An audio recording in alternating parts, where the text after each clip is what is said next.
another person, being married to another person does bring out stuff that you didn't know was there, right? Well, yeah, stuff that, because they have another culture that they're bringing. Yes. And you're seeing the most, I mean, you're living with them. And so all the little things that, like, you don't even know why it bothers you. Yes. It bothers you that they do something, and it takes you a while to figure out why that bothers you. And it's all that stuff in the unconscious, Absolutely. Absolutely. unconscious rules. All these things down here. Okay. When I moved to South Korea, it was really interesting. We had, I mean, the first couple of weeks were so, there were some funny moments and there were some hard moments, but you know, gestures are not universal by far.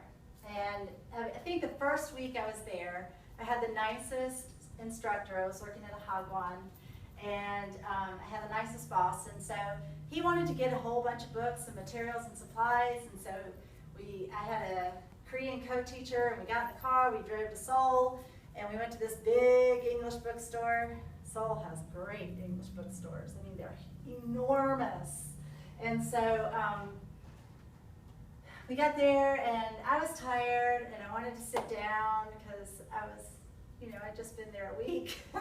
And I was tired of shopping, and Seoul is gigantic. I am from this area, so can you imagine going from Greenville, South Carolina to, well, I had lived in Charlotte, so, you know, Charlotte, North Carolina to, you know, Seoul, which seemed like, wow, I'd never seen anything so big. So I was pretty tired.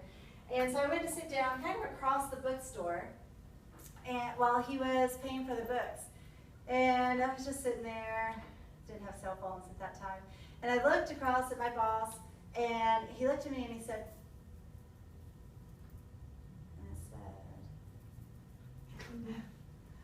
right?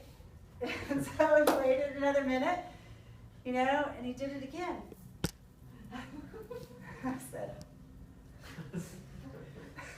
I'm right here, I'm fine, doing good, big smile, right? And so finally, he did it again, and it was getting more vehement, right?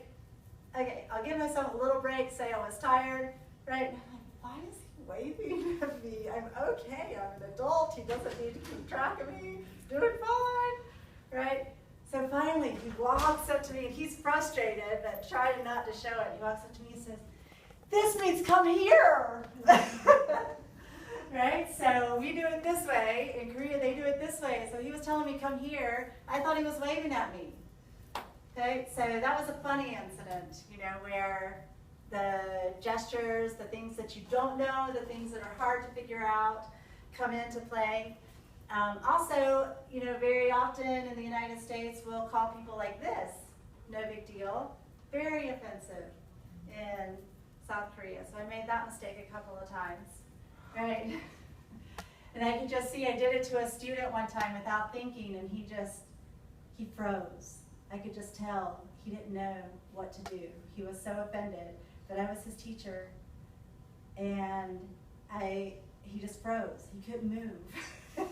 And I mean, just a lot of emotion behind that little small gesture that I wasn't even aware of. Do you know the history that makes that so offensive?